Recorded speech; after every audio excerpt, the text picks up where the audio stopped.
Hello friends, स्वागत है आपका आपके अपने चैनल लेट्स स्टडी इंडिया में। और आज हम लोग पढ़ेंगे पीएससी फर्स्ट सेमेस्टर में एक नया टॉपिक जिसका नाम है,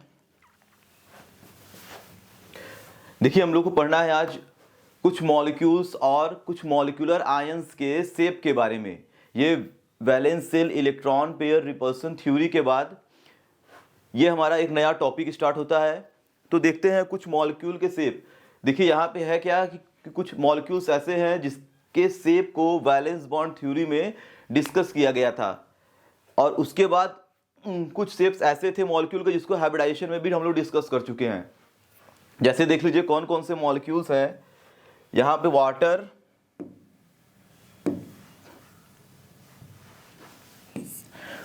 ठीक है, valence shell electron pair repulsion theory में वाटर के लोन पेयर और बॉन्ड पेयर किस तरह से रिपेल करते हैं एक दूसरे को, वहाँ पे इसका हम लोग शेप पढ़ चुके थे। ऐसा ही अमोनिया में फास्फोरस पेंटाक्लोराइड और सल्फर हेक्साफ्लोराइड, ये सभी चीज़ें क्या थी, valence shell electron pair repulsion theory में। और कुछ मॉलिक्यूल्स को हम लोग हाइब्रिडाइजेशन में पढ़े थे। कौन से हाइब्रिडाइजेशन में? जिसमें डी ऑर्बिटल इन्वॉल्व था। अब देखिए कुछ डिफरेंट मॉलिक्यूल्स हैं, ठीक है, sulphur tetrafluoride, ClF3I3-, ClF2, SO4 2- और H3O+ मॉलिक्यूल्स। तो इन सब मॉलिक्यूल के शेप को समझेंगे, क्योंकि यहाँ पे देखिए क्या है, कुछ मॉलिक्यूल चार्ज वाले हैं, आयनिक मॉलिक्यूल्स हैं, और कुछ क्या है, न्यूट्रल मॉलिक्यूल हैं, जो कभी ये क्या होते हैं, जनरली रेयर कंडीशन में देखने को मिलते हैं। तो आइए पहले इसके शेप के को और ज्योमेट्री को समझते हैं, ठीक है। तो यहाँ तक तो कहीं ना कहीं प्रीवियस वीडियो में ये आ चुका है, ये सारे मॉलिक्यूल्स, ठीक है। तो वही सारी चीज़ें हैं, इसमें कुछ डिफरेंट नहीं है। अब हम लोग क्या करेंगे, यहाँ से जो 3-4 मॉलिक्यूल्स बचे हुए हैं, टोटल 6 मॉलिक्यूल्स हैं, इसके shape, geometry, structure, bond angle, bond lone pair, bond pair में किस तरह से रिपल्सन होता है, हाइब्रिडाइजेशन क्या होता है, इन सभी चीज़ों को क्या करेंगे, डिस्कस करेंगे आज के वीडियो में। तो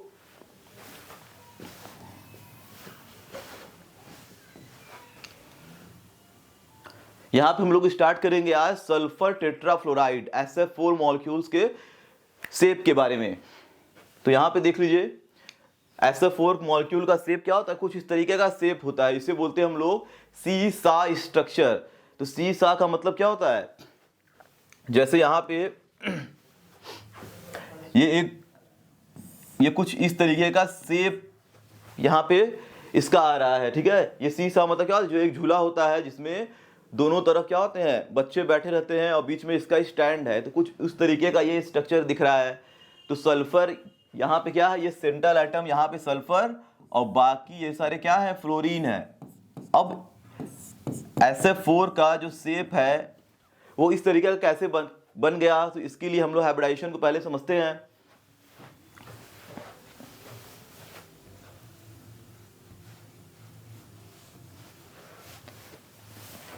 तुम्हें पता है sulphur atomic number 16, configuration 1s2, 2s2, 2p6, 3s2 and 3p4। ये 10 हो गया, और 6 16। तो 16 इलेक्ट्रॉन है। आउटर सेल में क्या है इसके, 3s 3p, और 3 वाले सेल में इंटर कर चुके हैं। तो 3d ऑर्बिटल भी क्या होगा, वैकेंट यहाँ पे प्रेजेंट होगा। तो मैं आउटर कॉन्फ़िगरेशन अगर बनाऊं तो आउटर कॉन्फ़िगरेशन इसका क्या है, केवल 3s2, 3p4 एंड 3d, और ये वैकेंट है। और यस ऑर्बिटल में कितने इलेक्ट्रॉन होते हैं, 2। यहाँ पे p में 4 इलेक्ट्रॉन प्रेजेंट हैं, और d ऑर्बिटल यहाँ पे पूरा वैकेंट है। पांचों के पांचों d ऑर्बिटल क्या है, वैकेंट है। इसमें क्या है, इलेक्ट्रॉन नहीं होंगे, क्योंकि थर्ड सेल में d ऑर्बिटल भी तो होगा। तो यहां पे हमें ध्यान देना है कि मॉलिक्यूल का स्ट्रक्चर, मॉलिक्यूल का फॉर्मूला क्या है, SF4। तो सल्फर के साथ 4 फ्लोरीन एटम क्या है, कंबाइंड है। तो जितने फ्लोरीन एटम क्या करते हैं, बॉन्ड बनाते हैं, उतने अनपेयर इलेक्ट्रॉन क्या होने चाहिए, सेंट्रल एटम के पास, सल्फर के पास होने चाहिए। तो यहाँ पे अनपेयर इलेक्ट्रॉन क्या है, केवल 2 अनपेयर्ड इलेक्ट्रॉन है। तो अगर एक इलेक्ट्रॉन को एक्साइटेड करा दिया जाए, यानी 3p से भेज दे कहाँ पे, 3d वैकेंट वाले ऑर्बिटल में, तो इसके पास 4 अनपेयर इलेक्ट्रॉन आ जाएंगे। तो ये हमारा कॉन्फ़िगरेशन जो बना हुआ है इसका, ये ग्राउंड स्टेट के लिए है, इसे बोलते हैं ग्राउंड स्टेट। यानी ये इस तरीके से पहले से एटम, जब सिंगल एटम है, आइसोलेटेड एटम है, तो अब इसके पास क्या होंगे, इस तरीके से इलेक्ट्रॉन इसके ऑर्बिटल में ऑक्यूपाई करेंगे। लेकिन जैसे ही यहाँ पे क्या हुआ, फ्लोरीन आ गया, तो अब इलेक्ट्रॉन क्या करना पड़ेगा, इसको एक्साइटेड करना पड़ेगा अनदर ऑर्बिटल में। तो इसे बोलते हैं एक्साइटेड स्टेट।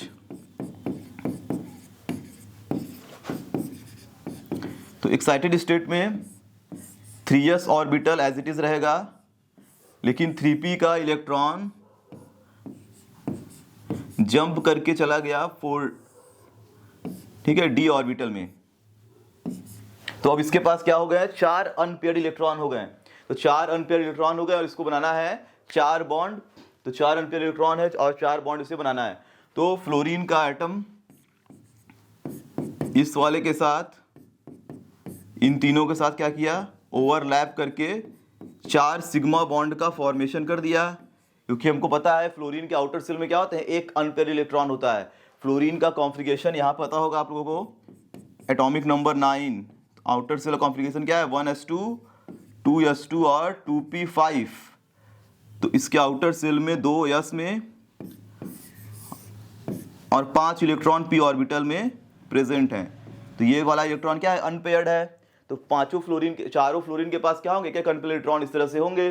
तो ऐसे ऐसे कितने फ्लोरीन है, 4 फ्लोरीन यहाँ पे हैं। तो सभी के पास एक एक अनपेयर्ड इलेक्ट्रॉन होंगे। तो सब अनपेयर्ड इलेक्ट्रॉन क्या करेंगे, इन सभी के साथ ओवरलैप करके सिग्मा बॉन्ड का फॉर्मेशन कर लेंगे। तो इसका हाइब्रिडाइजेशन क्या आ जाता है।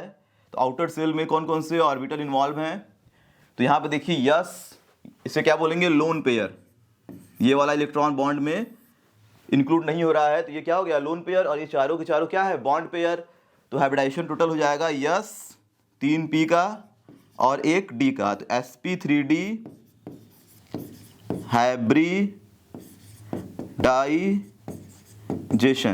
ठीक। तो इस मॉलिक्यूल का हाइब्रिडाइजेशन क्या हो गया, sp3d। तो sp3d हाइब्रिडाइजेशन है। तो हमको पता है कि sp3d यानी यहाँ पे क्या है, 5 ऑर्बिटल्स हैं टोटल, एक s का, 3p का और 1d का। तो 5 ऑर्बिटल है, तो यहाँ पे 5 चीजें होनी चाहिए। तो 5 चीजें का मतलब क्या आ गया, एक लोन पेयर और 4 बॉन्ड पेयर। तो यहाँ पे टोटल क्या है, 1 लोन पेयर और 4 बॉन्ड पेयर। तो 4 1 5 चीजें टोटल हैं। इसीलिए हाइब्रिडाइजेशन क्या है इसका, sp3d, 3 1 4 1 5। तो अब देखते हैं जो सी वाला शेप आया था, वो शेप कैसे आ रहा है इस हाइब्रिडाइजेशन को देखते हुए। तो हाइब्रिडाइजेशन हमारा sp3d है। तो अब इसके देखिए शेप की बात करते हैं। तो इस मॉलिक्यूल का जो शेप होगा, उसके पास क्या है, एक लोन पेयर है और 4 बॉन्ड पेयर। तो जब केवल और केवल 4 बॉन्ड होते हैं किसी मॉलिक्यूल में, तो वो स्क्वायर प्लेनर शेप क्रिएट करता है, ठीक है। जब केवल और केवल 4 बॉन्ड रहेंगे तो क्या होगा, स्क्वायर प्लेनर होगा, या तो वो टेट्राहेड्रल होगा। लेकिन जब d ऑर्बिटल इन्वॉल्व हो जाते हैं तो 4 बॉन्ड क्या होते हैं, स्क्वायर पे रहते हैं। लेकिन जब p ऑर्बिटल इन्वॉल्व रहता है तो 4 बॉन्ड कहाँ रहते हैं, जैसे sp3 होगा तो 4 बॉन्ड होंगे टेट्राहेड्रल शेप में। अगर, ठीक है, अगर उसमें कहीं ना कहीं d आ गया, उस 4 बॉन्ड में d ऑर्बिटल एक आ गया सेंट्रल एटम के पास, तो वहाँ पर होगा स्क्वायर प्लेनर। लेकिन यहाँ पे क्या है, 4 बॉन्ड तो हैं और d ऑर्बिटल भी है, लेकिन उसके साथ साथ क्या है, एक लोन पेयर है। तो हमको पता है कि लोन पेयर और बॉन्ड पेयर में क्या होता है, रिपल्सन होता है। तो जिसकी वजह से ये जो सल्फर के पास 4 बॉन्ड पेयर इस तरह से होने चाहिए, यहाँ पे क्या आ गया है, एक लोन पेयर भी आ गया है। तो एक लोन पेयर और बॉन्ड पेयर में क्या होता है, रिपल्सन होता है। तो इस लोन पेयर बॉन्ड पेयर में रिपल्सन होने की वजह से इसका जो शेप है वो क्या हो जाएगा, कुछ इस तरीके का शेप ये ले लेगा। यानी यहाँ पे रिपल्सन हुआ तो लोन पेयर और बॉन्ड पेयर में रिपल्सन हो गया, तो ये इसका शेप क्या होगा, कुछ इस तरीके का, SF4, ठीक। तो इसी को बोल रहे हैं कैसा, सीसा शेप, ठीक है। तो इसका शेप कैसा है, सीसा वाला है। तो यहां से हटा देंगे तो सीसा झूला की तरह लग रहा है, ठीक है। और यहां पे एक चीज और समझते हैं, अगर इसे यहां से मिला दिया जाए इस तरीके से, तो ये क्या बन गया, ट्राइगोनल बाई पिरामिडल। तो इसका जो शेप है, शेप का मतलब क्या होता है, शेप में देखिए है क्या कि जब हम लोग शेप की बात करते हैं तो शेप में केवल और केवल बॉन्ड पेयर को इन्वॉल्व करते हैं। लेकिन जैसे ही ज्योमेट्री की बात करते हैं वैसे क्या होता है, लोन पेयर और बॉन्ड पेयर दोनों को लेकर ज्योमेट्री बताते हैं। तो इसका जो शेप है वहां पर लोन पेयर को गायब कर देंगे, तो और इसका जो शेप होगा वो तो होगा सीसा।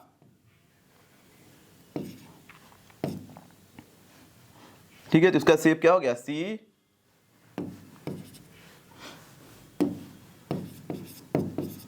सा वाला। ठीक, लेकिन अगर इसके ज्योमेट्री की बात करेंगे तो इसकी जो ज्योमेट्री यहां पे निकल के आएगी वो क्या होगी, ट्राइगोनल। क्योंकि लोन पेयर और दोनों बॉन्ड पेयर एक दूसरे के साथ क्या कर रहे हैं, ट्राइगोनल प्लेनर पे हैं, यानी बॉन्ड एंगल 120 डिग्री पे है, और दो हमारे क्या है, परपेंडिकुलर, मतलब ट्राइगोनल के, ठीक है, परपेंडिकुलर में है। ठीक है, यानी अगर मान लीजिए ट्राइगोनल प्लेन पे एक लोन पेयर, दो बॉन्ड पेयर हैं, तो दो फ्लोरीन क्या है इस तरीके से above and below the plane पे हैं। ठीक है, तो दो फ्लोरीन कहाँ है, एबव और बिलो द प्लेन में है। तो यहाँ पे इसका जो ज्योमेट्री हो जाएगा, यहाँ पे इसे बोलेंगे ट्राई गोनल बाई पिरामिडल। ठीक, तो इसकी ज्योमेट्री क्या होगी, ट्राइगोनल बाई पिरामिडल, और शेप क्या होगा, सीसा शेप होगा। तो इस मॉलिक्यूल में इतना अगर बता देंगे तो ये चीज हमारे लिए क्या है, सफिशिएंट है।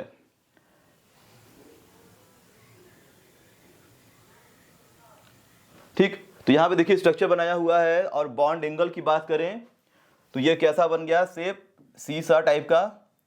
और यहाँ पे जो बॉन्ड एंगल होता है वो 120 डिग्री बॉन्ड एंगल है। क्यों, क्योंकि ये ट्राइगोनल प्लेनर पे है, 120।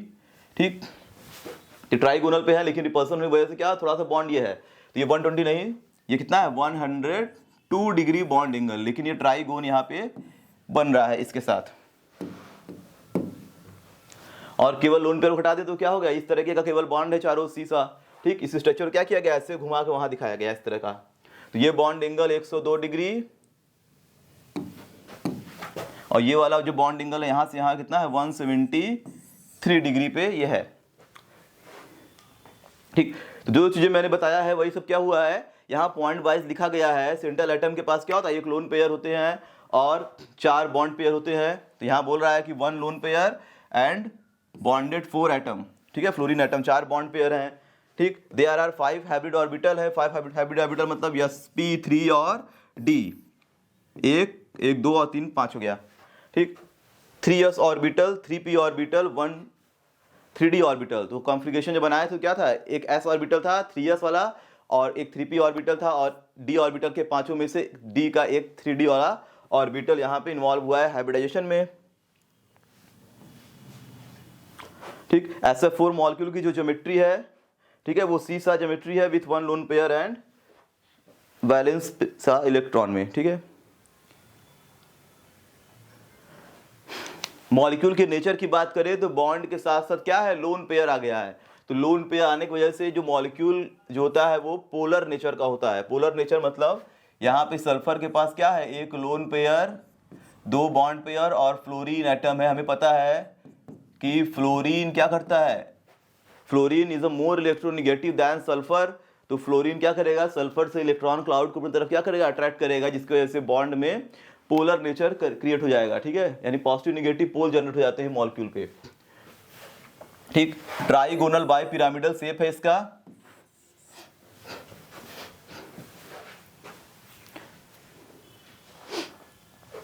अब बॉन्ड एंगल की बात हो चुकी है, अब यहां पे देखिए दिया हुआ है।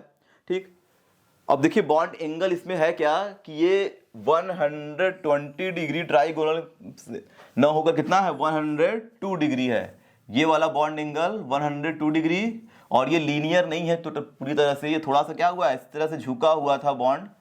अगर यहाँ पे फिगर में देखा जाए तो ये बॉन्ड क्या है, थोड़ा सा बेंड टाइप का, थोड़ा सा क्या हुआ, झुका हुआ है। तो बॉन्ड एंगल 180 डिग्री पूरा इस तरह से नहीं है, थोड़ा सा इस तरह का है, झुका हुआ है। तो वो 173 डिग्री के अराउंड यहाँ बॉन्ड एंगल होता है इसका।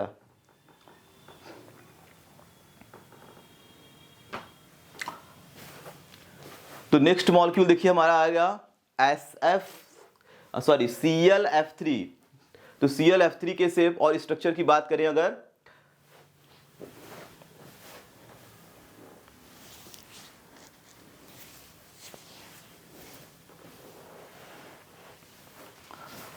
तो यहाँ पे सेंट्रल एटम क्या है, क्लोरीन है, और इसके साथ 3 फ्लोरीन एटम क्या हुए हैं, कंबाइंड हुए हैं। तो सेंट्रल एटम यहाँ पे क्या है, क्लोरीन, और क्लोरीन का एटॉमिक नंबर कितना होता है, 17।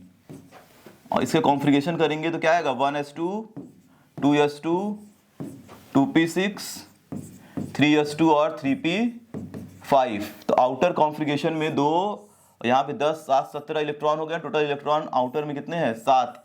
तो आउटर कॉन्फ़िगरेशन अगर केवल लिखा जाए क्लोरीन 17 का, तो इसके पास आ गया 1s2, 2s2 और 2p5। ठीक है, 2s2 एंड 2p5 केवल।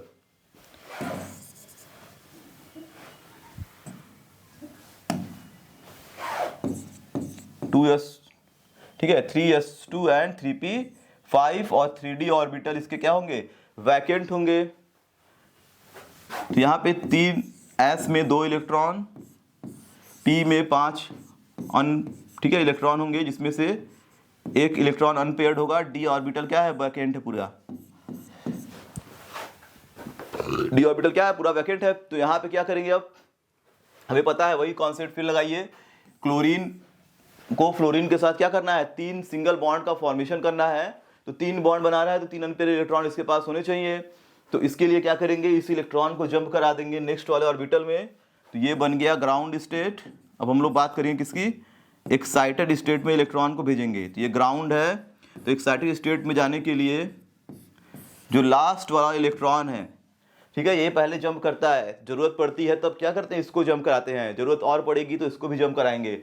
तो हमारा क्या होता है, जो ऑर्बिटल के, ठीक है, लास्ट इलेक्ट्रॉन होता है, ठीक है, लास्ट पेयर्ड इलेक्ट्रॉन, वही जंप करके नेक्स्ट ऑर्बिटल में मूव करेगा। तो इस इलेक्ट्रॉन को जंप करा दिए, कहाँ चला गया, थर्ड 3d ऑर्बिटल में। तो अब इसके पास क्या हो गए, 3 अनपेयर्ड इलेक्ट्रॉन हो गए। तो अब तीनों फ्लोरीन एटम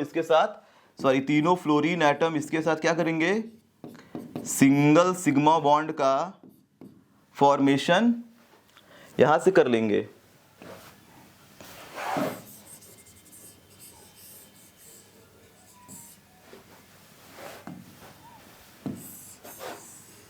एक फ्लोरीन इसके साथ, ठीक, दूसरा फ्लोरीन इसके साथ। इसके पास क्या है, एक अनपेयर इलेक्ट्रॉन। इस फ्लोरीन के पास भी क्या होता है, एक अनपेयर इलेक्ट्रॉन। अब इस फ्लोरीन के पास भी क्या है, एक अनपेयर्ड इलेक्ट्रॉन। तो इन सभी फ्लोरीन के अनपेयर इलेक्ट्रॉन इसके इलेक्ट्रॉन के साथ क्या करेंगे, पेयर्ड हो जाएंगे। पेयर्ड होने के बाद एक हाइब्रिडाइज्ड ऑर्बिटल का फॉर्मेशन यहाँ पर हो जाएगा। तो हाइब्रिडाइज्ड ऑर्बिटल के अंदर अब टोटल कितने चीज़ें हैं,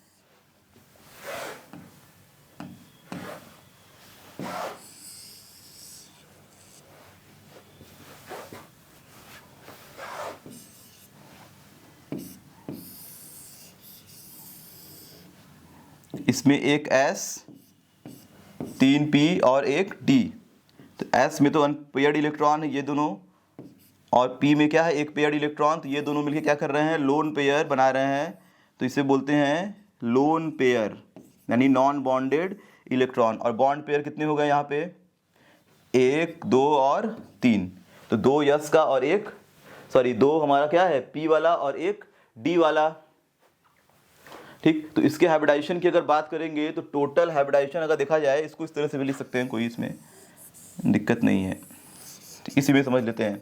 ठीक, तो एक लोन पेयर और 3 बॉन्ड पेयर का फॉर्मेशन ये कर रहा है। तो हाइब्रिडाइजेशन जो इसका निकल के आएगा यहाँ पे क्या हो जाएगा, sp3d। तो sp3d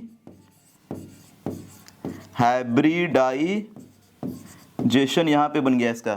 तो sp3d हाइब्रिडाइजेशन है। और इसके पास अब लोन पेयर कितने हैं, 2, बॉन्ड पेयर कितने हैं, 3। तो अब फिर वही कहानी, लोन पेयर और बॉन्ड पेयर में रिपल्सन होगा। तो जिसकी वजह से इसका जो शेप है, वो शेप क्या होगा, शेप इसका हो जाएगा थोड़ा सा चेंज।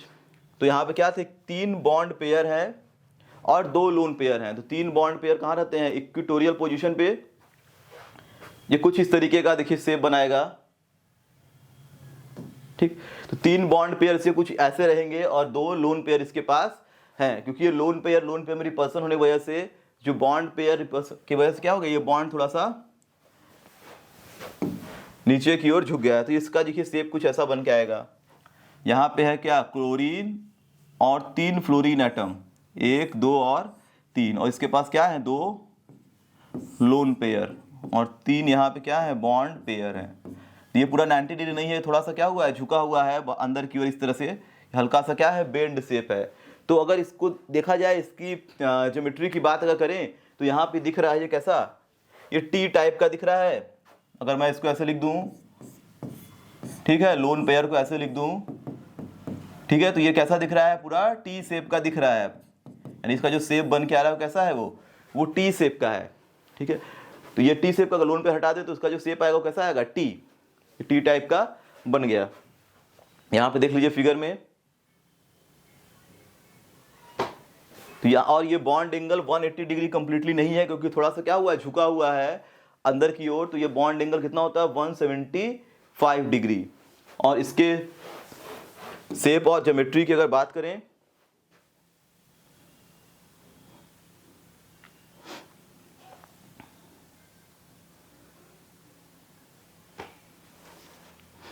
ठीक, तो इसका जो शेप होता है वो कैसा है, टी शेप।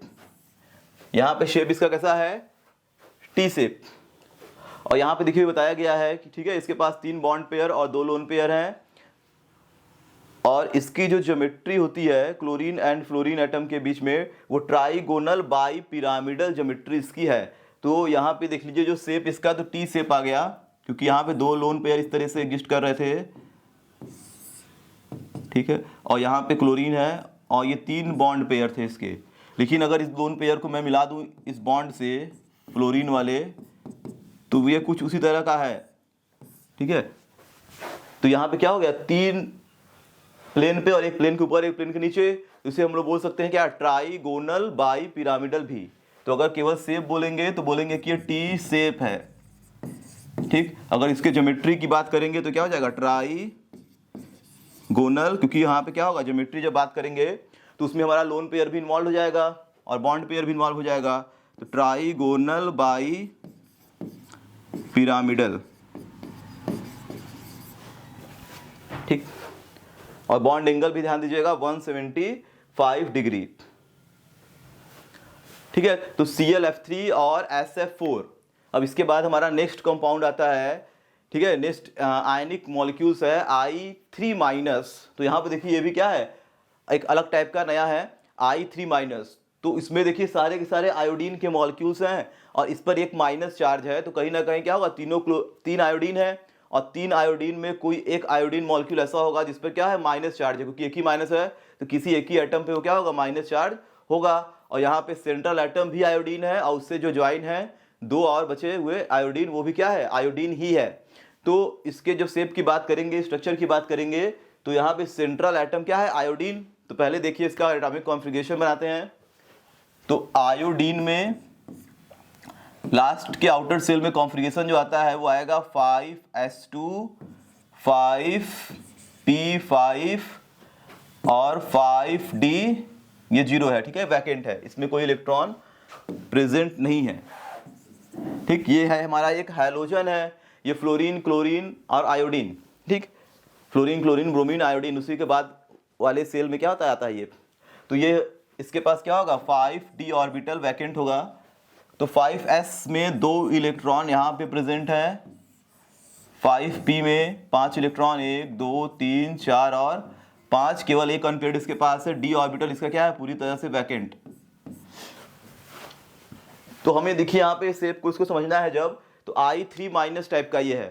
तो हमें पता है कि एक आयोडीन 2 आयोडीन के साथ जुड़ा होगा, यानी इस तरीके से अगर बनाए इसे I3 और माइनस, मान लीजिए इस पे माइनस है, तो यही दिख रहा है कि एक आयोडीन केवल 2 सिग्मा बॉन्ड का फॉर्मेशन कर रहा है। तो 2 बॉन्ड बनाना है तो 2 अनपेयर इलेक्ट्रॉन इसके ऑर्बिटल में होने चाहिए सेंट्रल वाले आयोडीन एटम के पास। तो सेंट्रल वाला आयोडीन एटम, ये मान लीजिए सेंट्रल वाला आयोडीन एटम है, ये वाला, और इसके पास क्या है, केवल एक ही अनपेयर इलेक्ट्रॉन है p ऑर्बिटल में। तो करना क्या है, इसके पहले वाले ऑर्बिटल में क्या है, 2 पेयर्ड इलेक्ट्रॉन, इसे जंप कराएंगे d वाले सबसेल में। तो इसे, ये है ग्राउंड स्टेट और हम लोग पहुंचेंगे कहाँ पे, एक्साइटेड स्टेट में, और ये एज अ लोन पेयर। तो 2 यहाँ पे तो लोन पेयर रहेंगे, तो एक इलेक्ट्रॉन जंप करके चला जाएगा नेक्स्ट वाले ऑर्बिटल में, ठीक है। अभी तक देखिए जितना शेप बनाया है सबसे ये क्या है, डिफरेंट है। बाकी वाले में देखिए अगर हम लोग लोन अनपेयर इलेक्ट्रॉन को ठीक है, जब पेयरिंग वाले इलेक्ट्रॉन को जंप करा के नेक्स्ट ऑर्बिटल में भेज रहे थे तो हो क्या रहा था कि जितने इलेक्ट्रॉन की जरूरत थी उतने ही अनपेयर इलेक्ट्रॉन हमारे ऑर्बिटल में पी या डी ऑर्बिटल में आ रहे थे। लेकिन यहाँ पे क्या है, हमें चाहिए 2 इलेक्ट्रॉन केवल अनपेयर चाहिए और यहाँ पे केवल एक ही अनपेयर्ड है। लेकिन जंप जब इलेक्ट्रॉन को करा दिए तो इस इलेक्ट्रॉन को जब जंप करा दिए तो अनपेयर इलेक्ट्रॉन 3 हो गए। तो ये स्पेशल केस बन गया। यहाँ पे क्या हो गया, ये नया टाइप का आ गया कि हमें चाहिए केवल 2 अनपेयर्ड और यहाँ पे क्या मिल गया, 3 अनपेयर्ड मिल गया जंप कराने के बाद। ठीक, क्योंकि हमको जैसे जंप कराते हैं तो 2 अनपेयर्ड तो मिलना ही मिलना है, लेकिन इसके पास पहले से एक अनपेयर्ड था तो एक से तो काम हो नहीं रहा था, हमें बस चाहिए था 2, लेकिन जंप करा दिए तो मिल गया 3। तो अब ये वाला अनपेयर्ड इलेक्ट्रॉन एक फालतू बचा हुआ है। लेकिन हमें पता है कि जो मॉलिक्यूल्स है, अब इस पर क्या आ गया, चार्ज। अभी तक जितने मॉलिक्यूल्स हम लोग पढ़े थे वो सारे न्यूट्रल टाइप के थे, अब यहाँ पे क्या आ गया, इस मॉलिक्यूल पे आ गया है चार्ज। तो एक माइनस चार्ज का मतलब इसके पास एक इलेक्ट्रॉन क्या है, ज्यादा है। तो वो माइनस वाला इलेक्ट्रॉन क्या करता है, वो माइनस वाला इलेक्ट्रॉन पहले इस वाले ऑर्बिटल में फिट हो जाएगा, यानी एक माइनस इलेक्ट्रॉन हमारे पास बचा हुआ है, एक माइनस चार्ज है, तो इसके साथ ये क्या करेगा, ठीक है, ये इसके साथ पेयर्ड हो जाएगा। और बाकी 2 आयोडीन जो बचे हुए हैं ये इसके साथ सिग्मा बॉन्ड और इसके साथ क्या करेंगे, सिग्मा बॉन्ड का फॉर्मेशन कर लेंगे। ठीक है, 2 सिग्मा बॉन्ड यहाँ पे बन जाएंगे। तो हाइब्रिडाइजेशन में देखिए सारे के सारे आउटर ऑर्बिटल के इलेक्ट्रॉन क्या है, इन्वॉल्व है। तो यहाँ पे देखेंगे अगर हाइब्रिडाइजेशन इसका पूरा बनाएंगे तो ये 2 हमारे क्या हो गए, लोन पेयर, और 2 हो गए बॉन्ड पेयर।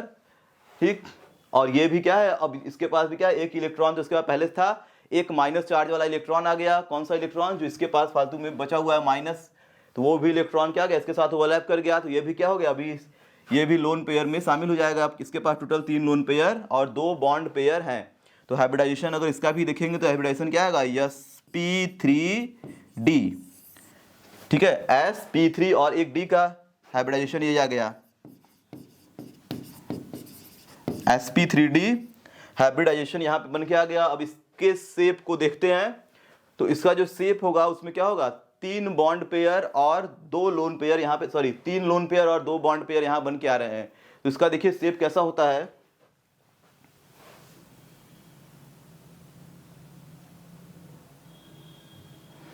ठीक। तो इसका जो शेप है देखिए कुछ इस तरीके का ये शेप बना रहा है।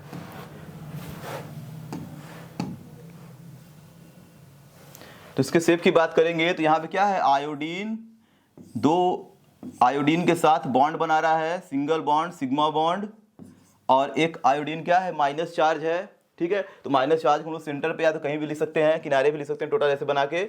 और इसके पास क्या थे, 3 लोन पेयर थे, तो 1 लोन पेयर, 2 लोन पेयर और 3 लोन पेयर। तो इसका जो शेप है वो तो लीनियर शेप का आ रहा है। ठीक, इसका जो शेप कैसा बन रहा है, ये टोटल लीनियर टाइप का ही बन रहा है। ठीक है, मॉलिक्यूलर शेप इसका कैसा है, लीनियर शेप का है ये।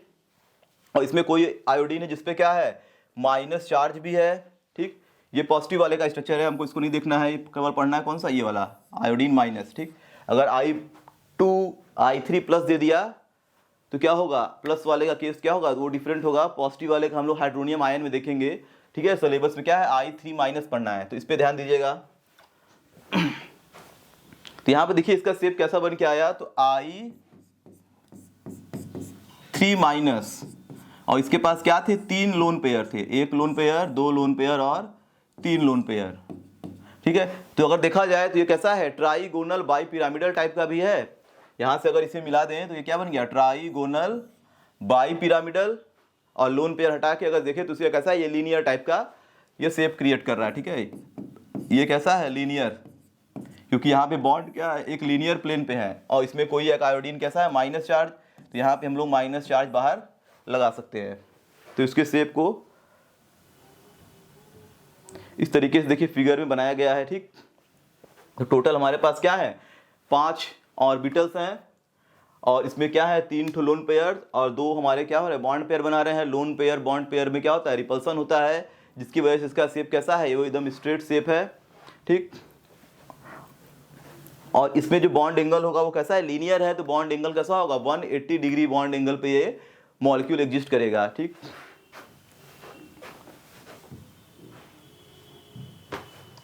तो देखिए इन सब मॉलिक्यूलों में हम लोग 3 मॉलिक्यूल पढ़ चुके हैं। तीन मॉलिक्यूल कौन कौन से यहाँ पे हो गए हैं? तो स्टार्ट किए थे आज क्या, SF4 ClF3 and I3 minus.